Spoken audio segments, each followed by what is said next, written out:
Pada dini hari yang sunyi di Timur Tengah, langit kota Damaskus mendadak bergetar oleh gemuruh jet tempur. Dalam gelap menjelang fajar, sebuah formasi pesawat Israel melintasi perbatasan udara tanpa peringatan.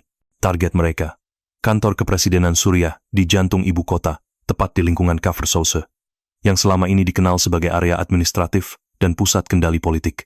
Serangan itu datang dengan kecepatan dan presisi. Rudal-rudal menghantam bangunan batu bersejarah yang diyakini digunakan sebagai pusat koordinasi bantuan logistik antara Suriah dan Iran. Dalam hitungan menit, beberapa bagian struktur bangunan hancur. Kementerian Pertahanan Suriah mengonfirmasi adanya korban di antara staf pemerintahan dan kerusakan besar pada infrastruktur negara. Namun, di balik puing-puing dan asap yang masih menggantung di langit Damaskus, sesuatu yang lebih besar mulai terbentuk. Ketegangan lama yang perlahan berubah menjadi peringatan baru. Pemerintah Suriah, dalam pernyataan resminya, menyebut serangan itu sebagai agresi terang-terangan terhadap kedaulatan nasional. Sirene pun meraung di berbagai penjuru kota, dan sistem pertahanan udara disiagakan ke level tertinggi. Apa yang sebenarnya memicu langkah Israel? Dan mengapa Damaskus, di tengah medan konflik yang sudah lama membara, babak baru tampaknya tengah dibuka dan ketegangan itu kini merambat ke jantung Yerusalem. Pukul 4,47 waktu Yerusalem. Saat sebagian besar kota masih terlelap, satu dentuman keras mengguncang udara. Langit barat Yerusalem memerah seketika bukan karena matahari terbit, melainkan karena satu rudal balistik jatuh tepat di jantung kawasan elit Rehavia. Dalam hitungan detik, bangunan yang diyakini sebagai kantor resmi Perdana Menteri Israel luluh lantak menjadi puing. Sumber pertahanan Israel kemudian mengonfirmasi bahwa rudal tersebut berasal dari sistem peluncur Suriah, diluncurkan hanya beberapa jam setelah Damaskus diserang. Serangan ini bukan simbolik. Ini adalah respons nyata terukur dan diarahkan langsung ke pusat pengambilan keputusan Israel. Kebakaran berkobar selama lebih dari 1 jam. Tim penyelamat tiba di lokasi dengan harapan mengevakuasi korban. Namun harapan itu cepat pupus. Tidak ada yang selamat. Kantor kepemimpinan yang selama ini menjadi simbol kekuasaan negara, kini hanya menyisakan debu dan abu. Bersama pertanyaan besar tentang kegagalan sistem pertahanan. Iron Dome, yang selama ini dibanggakan sebagai tameng langit Israel, dilaporkan tidak aktif di sektor barat Yerusalem saat itu. Apakah ini kelengahan teknis atau celah strategi yang terlalu percaya diri? Dalam lanskap konflik yang semakin kompleks, satu kesenjangan bisa berujung bencana. Ketika bangunan runtuh, bukan hanya batu bata yang jatuh melainkan juga rasa aman, martabat, dan kepercayaan publik. Dan di titik ini, dunia mulai menyadari sebuah garis merah telah terlampaui. Rekaman dari kamera pengawas memperlihatkan detik-detik ketika rudal menghantam atap bangunan di Rehavia. Kilatan cahaya di langit dini hari disusul oleh ledakan yang merobek keheningan. Potongan video berdurasi 12 detik itu menyebar cepat di media sosial Israel, mengisi layar-layar ponsel warga dengan kenyataan pahit, simbol kekuasaan mereka takluk hanya dalam satu hantaman.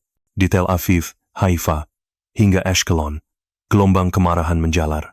Warga turun ke jalan, sebagian membawa spanduk bertuliskan, "Kami tidak lagi percaya," menuntut jawaban atas apa yang mereka sebut sebagai kelalaian keamanan tingkat tinggi. Supermarket siap siaga dengan antrean panjang. Mereka yang pernah hidup dalam ketakutan kini mulai menimbun barang kebutuhan pokok, khawatir akan ketidakstabilan yang lebih dalam. Media dalam negeri mulai mempertanyakan keefektifan sistem pertahanan Iron Dome. Sementara itu, media Arab memuat komentar satir, menyebut Israel lupa mengunci pintu rumah saat tidur. Di antara reruntuhan, yang hancur bukan hanya beton dan baja, tapi juga rasa percaya. Ketika institusi yang dijanjikan untuk melindungi gagal bertindak, rakyat mencari suara lain, kadang di jalanan, kadang di dunia maya, dan kadang di diam yang penuh kekecewaan. Apa yang tersisa ketika keamanan berubah jadi pertanyaan, bukan kepastian? Hari ketiga pasca serangan.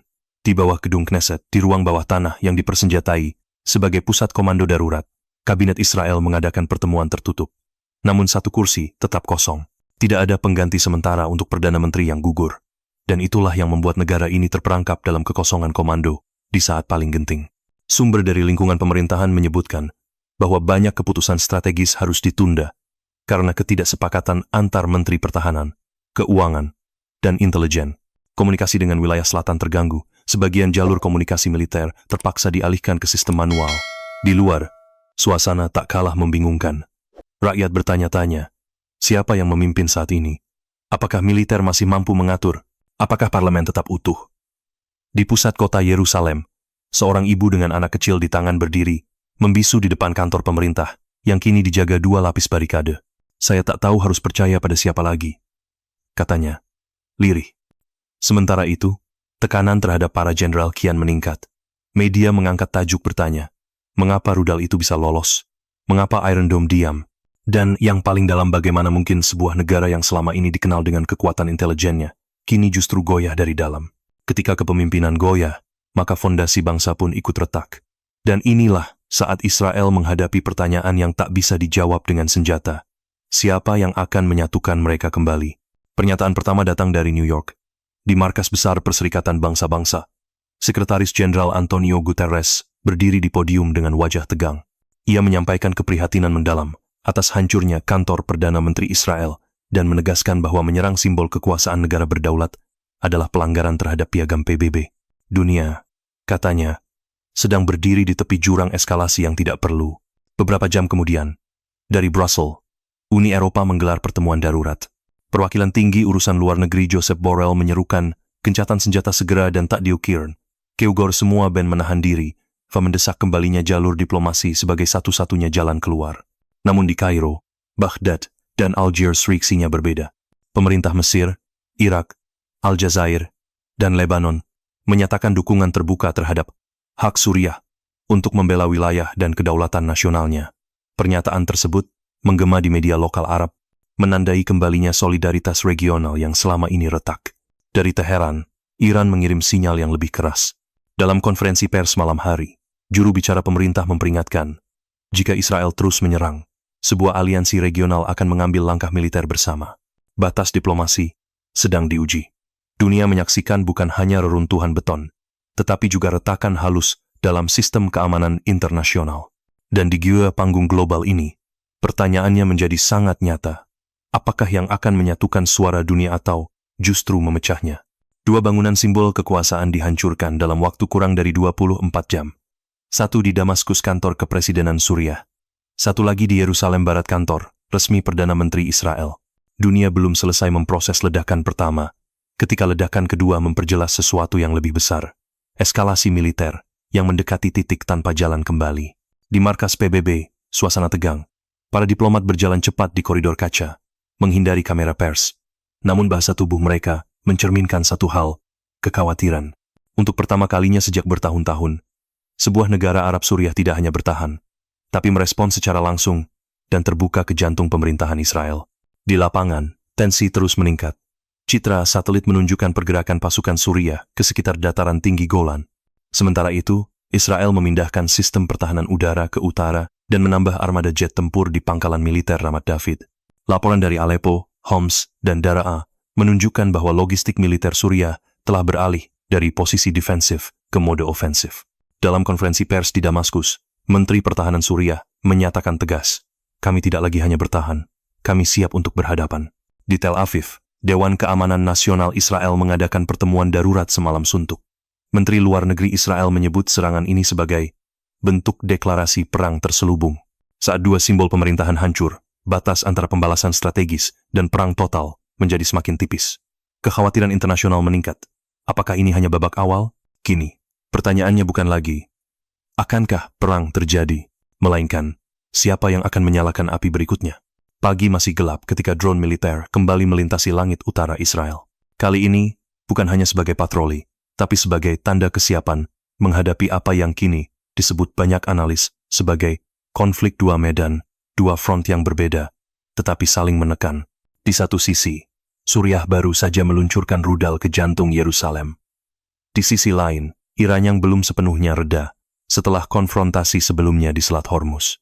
Dalam pernyataan terbaru dari Kementerian Pertahanan Israel, Tel Aviv mengakui bahwa kekuatan militer kini harus dibagi. Sebagian besar, unit pertahanan udara dipindahkan ke perbatasan utara. Sementara kapal perang tetap siaga di Laut Merah antisipasi kemungkinan serangan dari milisi yang terafiliasi dengan Teheran. Para pengamat internasional menyebut kondisi ini sebagai dilema 2 medan tempur, sebuah risiko strategis yang sulit ditangani bahkan oleh negara dengan militer yang kuat sekalipun. Di tingkat diplomatik, angin mulai berubah.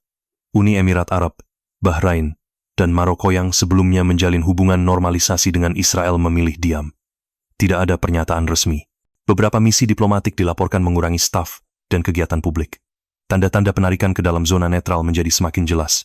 Sementara itu, Amerika Serikat sekutu historis Israel belum mengirim sinyal keterlibatan militer langsung. Namun dalam konferensi pers di Washington DC, juru bicara Gedung Putih menyatakan kekhawatiran mendalam terkait ancaman terhadap rute energi global dan stabilitas jalur pelayaran di wilayah Timur Tengah. Jika ketegangan terus meningkat, dampaknya akan terasa jauh melampaui kawasan, katanya. Di Yerusalem, suasana publik masih dipenuhi kecemasan. Banyak warga sipil mulai meninggalkan kota-kota di dekat perbatasan. Sekolah ditutup, dan stasiun kereta di Haifa dipadati oleh keluarga yang mencoba mengungsi ke arah selatan. Dan di balik layar pemerintah, pertanyaan semakin mengeras. Mampukah Israel menghadapi dua musuh secara bersamaan? Saat sekutunya mulai berhitung ulang, dan wibawa militernya dipertanyakan. Dua medan, dua arah api. Tapi hanya satu bangsa yang kini dipaksa memilih, bertahan dengan harga tinggi, atau bernegosiasi di tengah bara yang belum padam. Dan inilah saat sejarah mencatat ulang satu babak penting. Saat sebuah negara bertanya pada dirinya sendiri bukan tentang menang atau kalah, melainkan tentang batas kekuatan dan arti sebenarnya dari bertahan hidup. Siluet tank-tank Merkava menyusuri jalanan berbatu menuju utara Galilea. Debu menari di belakang deru mesin, menutupi matahari pagi yang masih malu-malu menembus kabut perang. Di via seberang, pasukan elit Suriah mengunci posisi di perbukitan Daraa dan Kuneitra, membentuk garis pertahanan di sepanjang rute ke dataran tinggi Golan. Langit wilayah perbatasan dipenuhi bunyi pelintasan jet tempur. Pesawat Israel dan Suriah saling mengintai, terkunci dalam jarak serangan, namun masih menahan peluru. Seolah alam pun ikut menahan napas. Dalam 72 jam terakhir, diplomasi tak lagi berbicara. Saluran komunikasi dibekukan. PBB menyerukan gencatan senjata, tetapi kedua pihak bergeming. Tak ada pihak yang ingin menjadi yang pertama mundur. Kedua pemerintahan terjebak dalam logika harga diri di mana satu langkah ke belakang dianggap sebagai kekalahan. Jordan dan Kuwait mulai mengevakuasi warganya dari zona merah. Rumah sakit di Aman bersiap menerima pengungsi. Sementara itu, kelompok bersenjata non-negara mulai bergerak, sebagian bertujuan mengacaukan, sebagian mengincar keuntungan. Ketika kekuasaan negara melemah, kekosongan itu cepat diisi oleh kepentingan yang lebih gelap. Namun di luar medan tempur dan ruang komando, suara publik mulai mengeras. Di Ramlah, sekelompok pemuda Israel menyalakan lilin di luar reruntuhan kantor Perdana Menteri, dalam keheningan yang lebih kuat dari teriakan. Di Damaskus, para ibu memasang poster anak-anak mereka yang baru direkrut. Wajah-wajah muda yang belum mengenal apa arti dari keputusan politik, kini harus memikul beban sejarah. Disinilah tragedi sering bersembunyi, bukan hanya dalam ledakan dan laporan korban, tapi dalam kesunyian para keluarga yang tidak diberi pilihan. Mereka tidak menekan tombol rudal. Mereka hanya menunggu dan berharap bahwa seseorang, di satu ruangan manapun, memiliki keberanian untuk mengatakan cukup. Militer Israel kini menyebar di 3 front: Gaza, Golan, dan garis bayang Iran. Sumber daya terbagi, waktu terus berjalan, dan dunia mulai melihat bukan hanya satu negara dalam bahaya, tapi seluruh sistem keamanan regional diambang runtuh.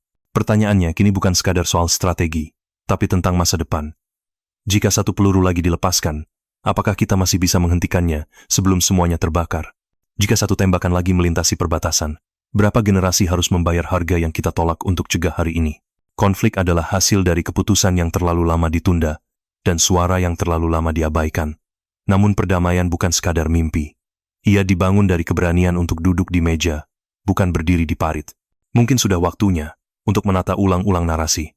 Dari siapa yang benar dan siapa yang salah menjadi, siapa yang bersedia berhenti agar orang lain bisa hidup. Mungkin sudah waktunya untuk bertanya, bukan siapa yang akan menang, tapi siapa yang akan bertahan sebagai manusia. Dan di antara puing-puing beton dan gema sirene, tersisa satu pertanyaan menggantung. Apakah dunia akan membiarkan sejarah berulang, atau akan memilih jalan yang belum pernah cukup lama dicoba, jalan yang dimulai dari keberanian untuk diam, mendengar, dan memaafkan? Jika Anda merasa cerita ini penting, silakan simpan video ini, bagikan kepada teman-teman Anda, dan tinggalkan komentar di bawah. Apa arti perdamaian di tengah dunia yang terus bersenjata? Mari kita dengarkan suaramu.